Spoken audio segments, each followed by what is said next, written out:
The Giants just wrapped up another preseason practice heading into Saturday's preseason game against the New York Jets. I'm Brandon London here with New York Post NFL reporter Ryan Dunleavy.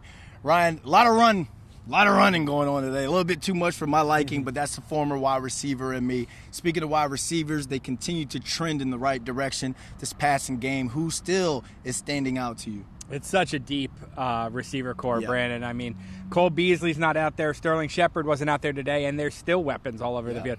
Another deep ball for Jalen Hyatt. He actually pulled up with a little bit of a limp at one point, but it certainly didn't slow down his speed. Not at all. He was limping between plays, but on plays he was still going 23 miles an hour.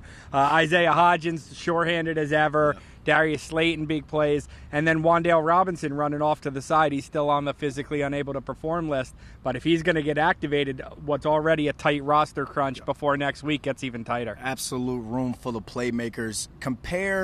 Because a lot of people talk about with the Giants' offense and how it's trending in the right direction. Daniel Jones, how he looked last year compared to where he looks like right now.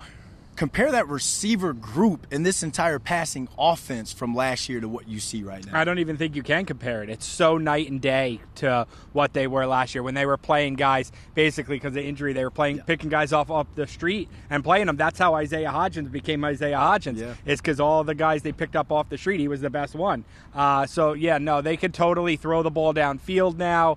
Darren Waller, tight end, receiver, whatever you call him, playmaker, allows them to kind of stretch the field deeper than him or over the middle with him. It's a totally, as fans saw in the preseason game against the Panthers, totally different offense in terms of the passing game confidence. Let's flip it. Go Riverside. Talk about the defense. Defensively, Wink Martindale's defense hasn't gotten pressured in terms of playing against a big-time quarterback. Bryce Young, obviously the first pick of the draft, but he's not there yet.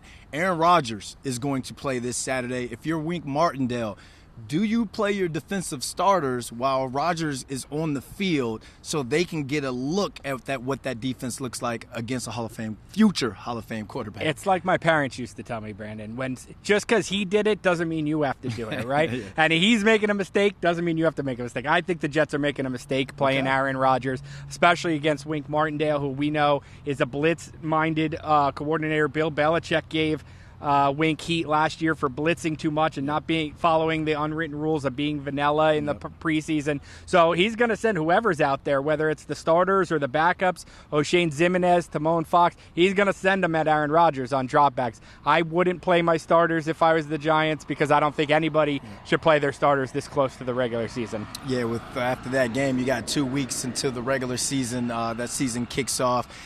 There are a lot of bubble guys on this roster. This is probably one of the deepest camp rosters in quite some time. Who would you say are some bubble guys that need to perform that last game in order to make that 53? Good question. Jayshon Corbin and Gary Brightwell, I think, is an interesting battle for the fourth running back. Guy will play a lot of special teams who gets it. Javarius Owens and Bobby McCain for the last safety spot. We see the corner spot. We know the top three are Hawkins, Banks, and Jackson. Who's after that? Maybe Darnay Holmes needs a guy that has made some plays for the Giants in the past. Might need to make some plays to stick on this roster in the slot.